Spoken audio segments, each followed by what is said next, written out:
भगवान शंकरांनी आपल्या डोळ्यातील क्रोधाग्नी रूपी अग्नितेज समुद्रामध्ये सोडले। त्यातून एका एक बालकाचा जन्म झाला।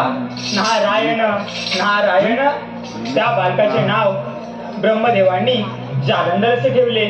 पुढे जाऊन तो संपूर्ण दैत्यांचा राजा झाला आणि आता तो इंद्रदेवांवर स्वारी करण्याची तयारी करीत आहे। असा जातो आणि त्यांचा समाचार घेतो। नारायण।